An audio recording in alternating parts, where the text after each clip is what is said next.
मुकदमात में मेरी पेशी थी एंटी टेररिस्ट कोर्ट में।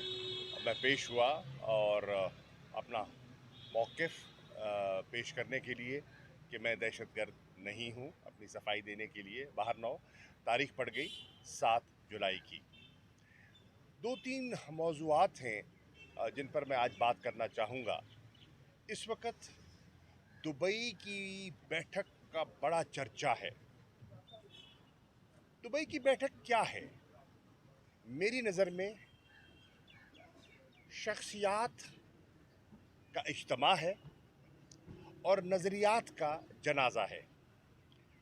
आप देख रहे हैं कि जिन कुव्वतों के ख़िलाफ़ ज़ुल्फ़िकार अली भुट्टो ने और मोहतरमा बेनज़ीर भुट्टो ने सियासी सफ़बंदी की थी, आज मुझे उन्हीं सफ़ों में आसिफ अली ज़रदारी और बिलावल भुट्टो ज़रदारी दिखाई दे रहे हैं।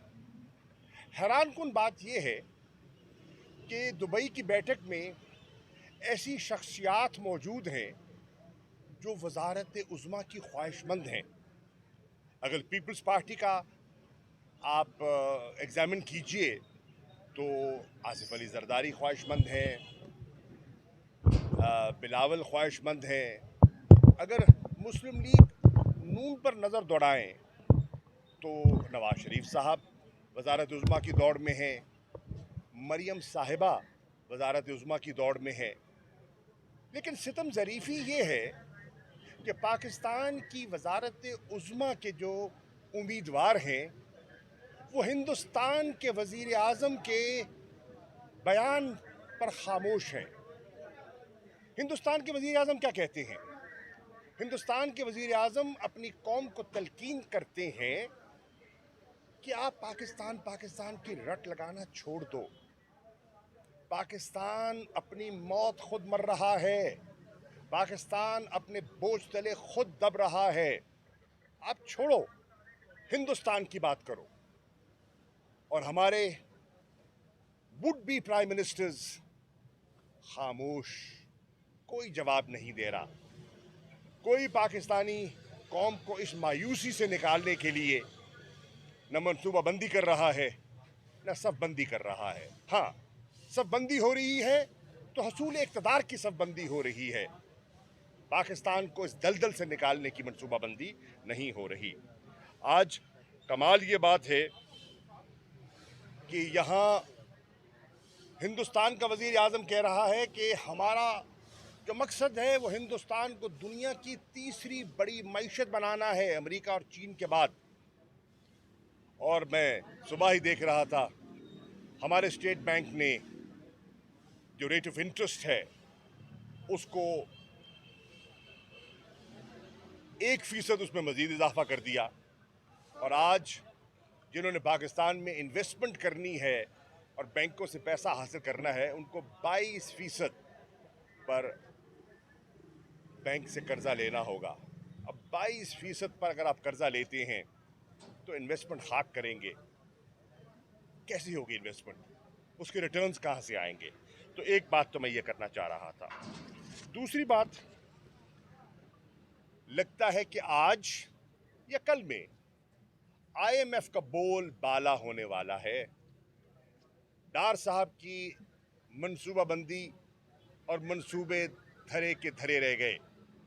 बिलाखिर उन्हें घुटने टेकने पड़े, बिलाखिर उन्हें IMF की उन तयशुदा तहरीरों पर दस्तखत करने पड़े, अंगूठे लगाने पड़े और बताना पड़ा कि हम ये भी विड्रॉ कर रहे हैं, हम ये भी लागू कर रहे हैं।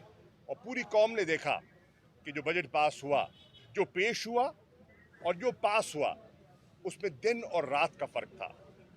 जो फाइनेंस बिल पेश किया गया और जो रिवाइज़ किया गया वो आपके सामने है। प्रॉपर्टी पर टैक्स बढ़ा दिया गया, उसकी ट्रांसफ़र पर, रजिस्ट्रेशन पर। इनकम टैक्स स्लैब्स रिवाइज़ कर दिए गए। काश्तकार को 5% खाद पर फेडरल एक्साइज ड्यूटी के निफाज की नवीद सुनाई गई। मायूसी ही मायूसी। और लगता ये है आज कल में वो मुआहदा तय हो जाएगा। पाकिस्तान पीपल्स पार्टी और मुस्लिम लीग नून हसूल इक़्तिदार के लिए, आने वाले सेटअप के लिए दुबई में बैठे हैं, लेकिन पाकिस्तान का शहरी पूछना चाहता है, मेरे मुस्तकबिल के बारे में कौन सोच रहा है, मेरी महंगाई के बारे में कौन सोच रहा है, मेरी बेरोजगारी के बारे में कौन सोच रहा है, मेरे जो हालात हैं, जो मेरे माशी हालात हैं, क्या दुबई में उसकी फिक्र है? लगता तो नहीं है। इंशाअल्लाह तहरीक इंसाफ की कोशिश होगी कि हम अवामी मसाइल, इज्तमाई मसाइल पर जिक्र करें। शख्सियात का जिक्र मैंने फ़ैसला किया जब से जेल से रिहाई हुई कि मैंने शख्सियात पर नहीं, मैंने नज़रियात पर बात करनी है, नेशनल इश्यूज़ पर बात करनी है। जो पाकिस्तान का शहरी सुनना चाहता है, वो अपने मुस्तकबिल के बारे में जानना चाहता है, वो माजी में फंसा नहीं रहना चाहता, वो आज के हाल को देखकर अपने मुस्तकबिल को संवारना चाहता है। उसकी नज़रें उन बेचारों पर हैं जो किश्ती में डूब गए रोज़गार के हसूल के लिए।